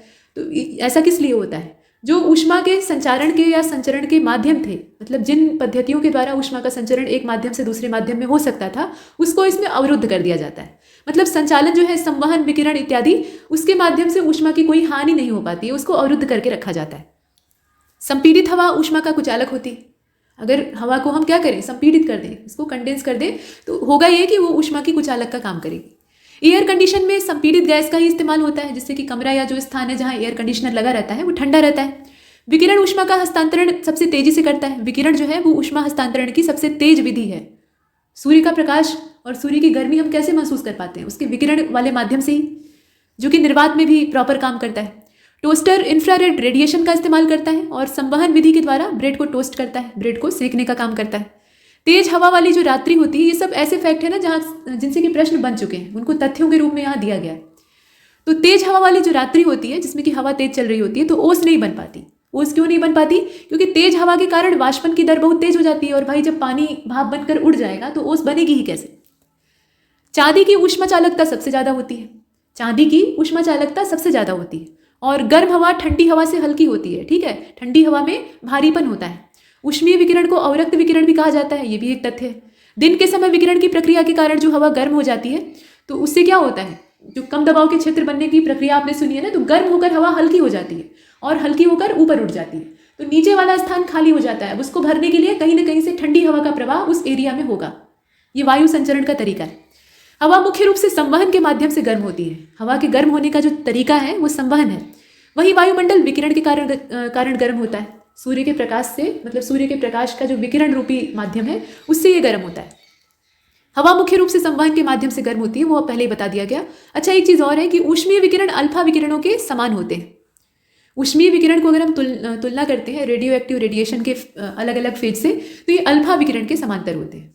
समुद्री समीर और स्थल समीर के बहने का कारण संवहन है, वही ऊष्मा का स्थानांतरण। आपने सुना ना, कम दबाव का क्षेत्र, मतलब कोई खाली जगह अगर रहेगी तो उसको भरने के लिए वहाँ हवा का प्रवाह होगा, और गर्म हवा होकर ऊपर की ओर उठ जाती है। जो स्थल के पास की हवा होती है वो तेजी से गर्म होती है, क्योंकि जमीन गर्म हुई तो वो हल्की होकर ऊपर उठ गई, वहाँ की जगह खाली हो गई। तो अब जहाँ पे ठंडा एरिया होगा वहाँ से हवा का प्रसार उधर की ओर होगा। थर्मस में प्रयुक्त कांच या स्टील पर जो सिल्वर प्लेटिंग की जाती है, यानी चांदी की परत चढ़ाई जाती है, वो पेय पदार्थों को गर्म रखने का काम करती है, मतलब इंसुलेशन का काम करती है। और पानी में अगर नमक जैसी कोई इम्प्योरिटी आप मिला देते हैं तो उसका जो क्वथनांक है वो बढ़ जाता है, और उपद्रव्यों यानी इम्प्योरिटीज़ जो होती हैं, कुल मिलाकर अशुद्धियाँ, उनको मिलाने की वजह से सामान्यतः गलनांक कम हो जाता है। क्वथनांक क्या होगा, बढ़ जाएगा, लेकिन गलनांक जो है वो कम हो जाएगा। मतलब ये है कि 0 डिग्री सेल्सियस पर पिघलती बर्फ में यदि आप कुछ नमक मिला देते हैं, नमक की मात्रा मिला देते हैं या शोरा मिला देते हैं, तो इससे क्या होगा, बर्फ का गलनांक 0 डिग्री सेल्सियस से घटकर -22 डिग्री सेल्सियस हो जाएगा। मतलब बर्फ आसानी से पिघलेगी नहीं। स्वचालित इंजनों में यहाँ देखें आप, एथिलीन ग्लाइकॉल का इस्तेमाल हिमरोधी के तौर पे किया जाता है, और जब पानी के साथ एथिलीन ग्लाइकॉल को मिलाया जाता है तो मिश्रण का जो हिमांक है वो 0 डिग्री सेल्सियस से और कम हो जाता है। तो इसका फायदा क्या होता है कि ठंडे प्रदेशों में जो स्वचालित इंजन है वहाँ पे जो पानी होता है वो जमता नहीं है, नहीं तो पूरा इंजन ही फ्रीज हो जाता है, लेकिन उसमें हम एथिलीन ग्लाइकॉल मिलाकर उसका जो हिमांक है उसे और घटा देते हैं। अब यहाँ आप देखें तो परम शून्य सैद्धांतिक रूप से न्यूनतम संभव तापमान है, और इस ताप पर आणविक ऊर्जा न्यूनतम होती है। ये जो टेम्परेचर होता है ना, इस पे आणविक ऊर्जा न्यूनतम होती है। और परम शून्य तापमान केल्विन स्केल पर 0 डिग्री केल्विन, जबकि जो सेल्सियस स्केल होता है वहाँ पे -273.15 डिग्री केल्विन, ध्यान दीजिएगा, माफ कीजिए, डिग्री सेल्सियस, मान यहाँ पे आप देख रहे हैं -273.15 डिग्री सेल्सियस, इतना परिभाषित किया जाता है। ये केल्विन में है और ये सेल्सियस में है, यहाँ पे जो पैमाने का फर्क है उससे ध्यान देंगे। ढला हुआ लोहा, बर्फ, एंटीमनी, बिस्मथ, पीतल, ये सब गलने पर आयतन में सिकुड़ने लगते हैं, और इस प्रकार के जो ठोस हैं वो अपने ही गले द्रव में प्लवन करने लगते हैं। मतलब इन्हीं का जो लिक्विड, मतलब इनके पिघलने से जो लिक्विड तैयार हुआ है उसी में इनकी जो ठोस अवस्था है वो तैरने के लिए विवश हो जाती है। अब यहाँ आप ये भी देख रहे हैं कि थर्मोस्टेट किसी निकाय का तापक्रम नियंत्रित करने वाला यंत्र है, मतलब जो टेम्परेचर है उसको ये कंट्रोल करता है, और इसकी सहायता से किसी निकाय का, मतलब किसी भी सिस्टम का जो टेम्परेचर है उसको अपने मनोवांछित स्तर पर रखा जा सकता है। फ्रॉस्ट फ्री जो रेफ्रिजरेटर होते हैं वहाँ पे आर्द्रता नाशक प्रक्रिया होती है, मतलब जो डीह्यूमिफिकेशन का प्रोसेस है वो अपने आप हो जाता है। तो इससे फ्रिज के अंदर जो अतिरिक्त आर्द्रता है वो इकट्ठी नहीं हो पाती है, उसको अवशोषित करके बर्फ बनने की जो प्रक्रिया है उसमें पुनः पिघलकर द्रव के रूप में ये फ्रिज से बाहर हो जाने की जो प्रोसेस है वो होता रहता है। कहने का मतलब ये है कि जो फ्रॉस्ट फ्री रेफ्रिजरेटर होते हैं उसमें बर्फ का अनावश्यक जमाव नहीं हो पाता है, क्योंकि वहाँ पर आर्द्रता नाशक प्रक्रिया चलती रहती है। और आप जानते ही हैं कि सीले बिस्कुट जो हैं उनको थोड़ी देर के लिए फ्रिज में रखा जाए तो वो कुरकुरे हो जाते हैं, क्योंकि उसके अंदर की नमी जो है वो सोख ली जाती है। कृष्ण विवर यानी जो ब्लैक होल होता है काफ़ी रुचिकर चीज़ है और ख़तरनाक भी है। तो ये असीमित घनत्व वाला होता है, मतलब इसका जो घनत्व है वो अनलिमिटेड होता है, किसी ने नापा नहीं है, नापेगा तो वो फिर सीधा उसके अंदर जाएगा, बताने के लिए लौट कर नहीं आएगा। तो असीमित घनत्व का ये द्रव्ययुक्त पिंड है, और प्रकाश भी इससे बचकर पार नहीं जा पाता। इसके अंदर इतना तीव्र गुरुत्वाकर्षण होता है, घनत्व ज़्यादा है तो इसका मतलब समझ रहे हैं गुरुत्वीय बल बहुत ज़्यादा होगा। अगर असीमित घनत्व है तो ग्रेविटी भी उसी हिसाब से होगी। तो इसकी ग्रेविटी इतनी दमदार होती है कि अगर प्रकाश भी इसके पास पहुंच जाए तो उसको भी ये निगल लेता है।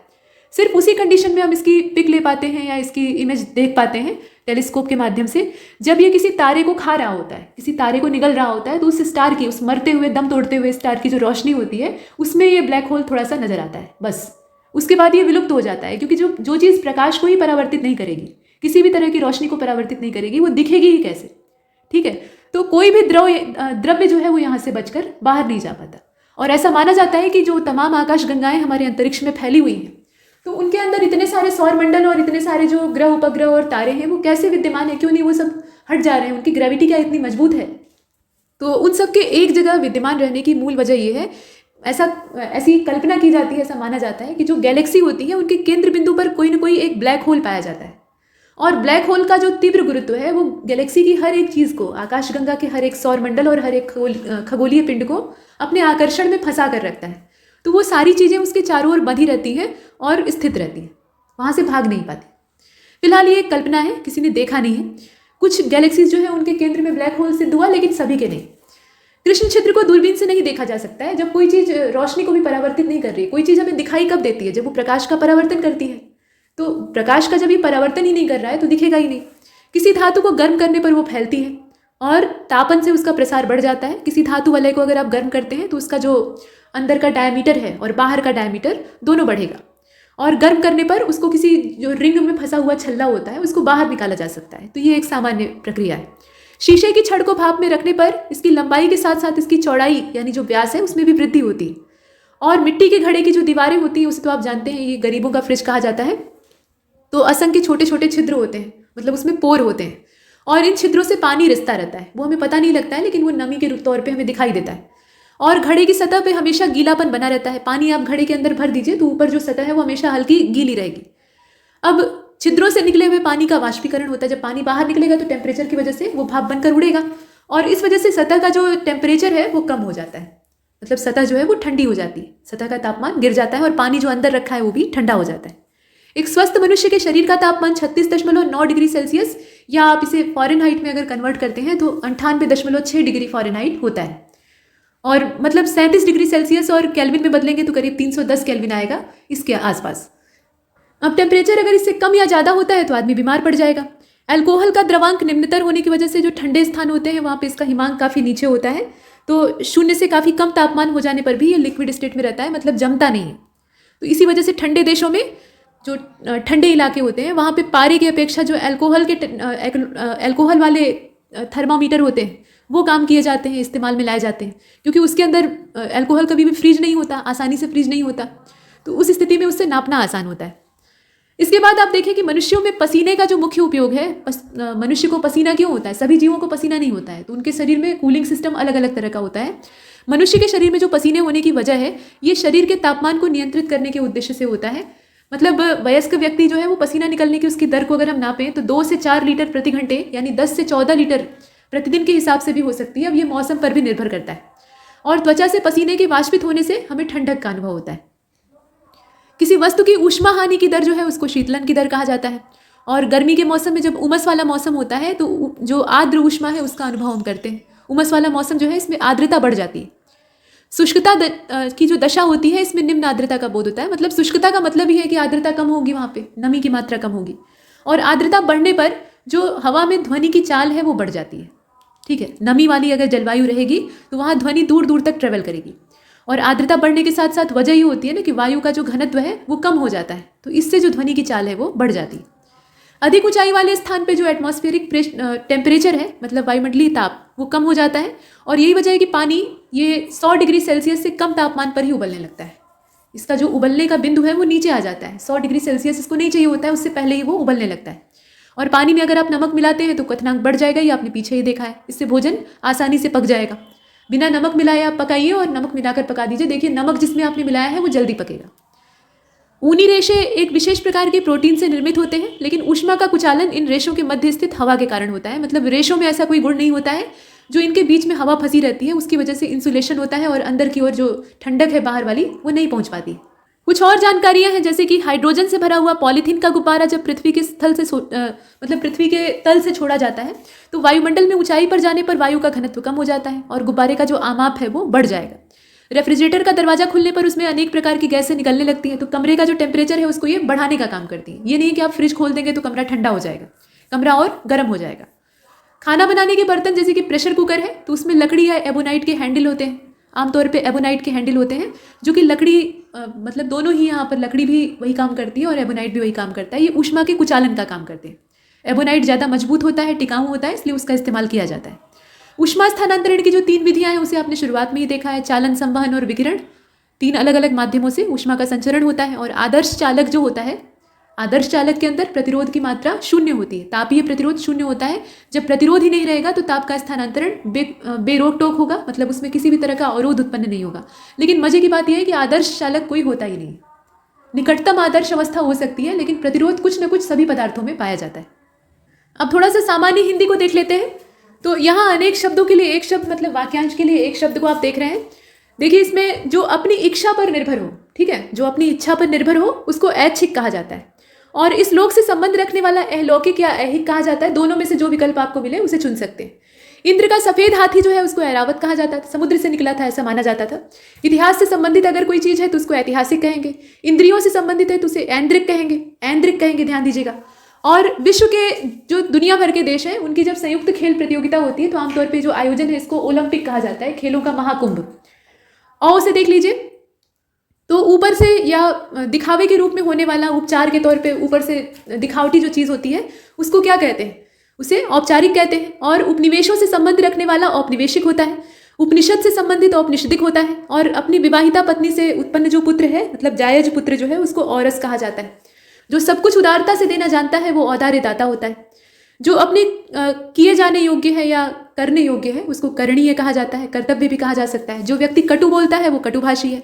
कान के नीचे लटकता हुआ जो कोमल हिस्सा होता है उसको कर्णपाली कहा जाता है। कमल के समान आंख वाली जो है उसको कमल नयनी कहेंगे। और अगर कमल के समान आंख वाला है जैसे भगवान विष्णु तो उन्हें राजीव नयन या कमल नयन कहा जाता था। क्रम के अनुसार यानी क्रमानुसार और किसी कार्य को, किसी विचार को कार्य रूप में बदलना कार्यान्वयन कहलाता है।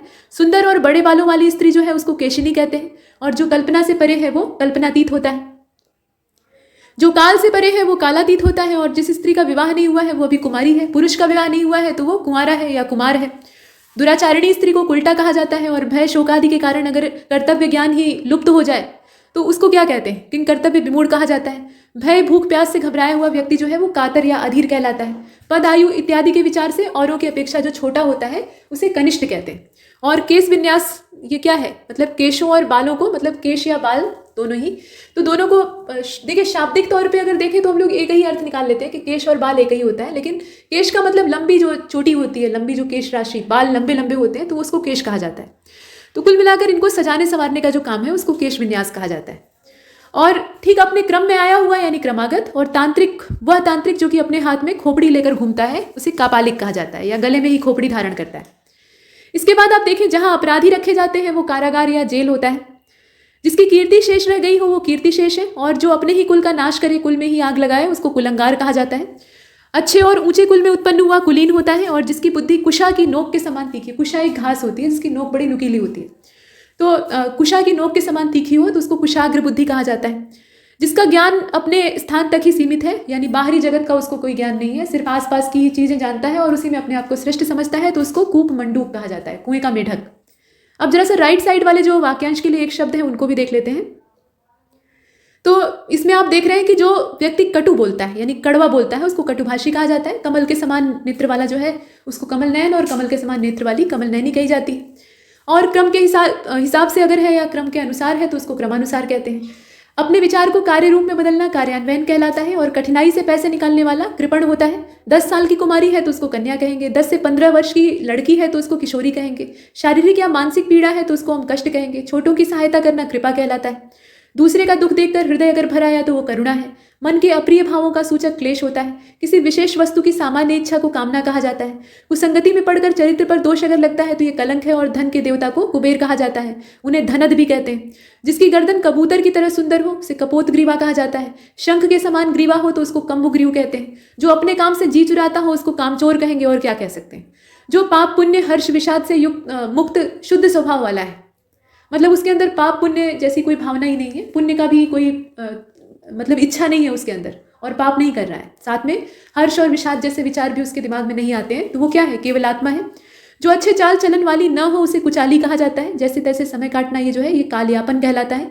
मनगढ़ंत बात को कपोल कल्पित कहा जाता है। कार्य में संलग्न रहने या कार्य में तत्पर रहने की जो प्रवृत्ति है उसको कर्मठता कहा जाता है, और ऐसे व्यक्ति को कर्मठ कहते हैं। जो कष्ट को सहन कर सके वो कष्ट सहिष्णु होता है, और बेलों आदि से घिरा हुआ जो सुरम्य स्थान है उसको कुंज कहा जाता है।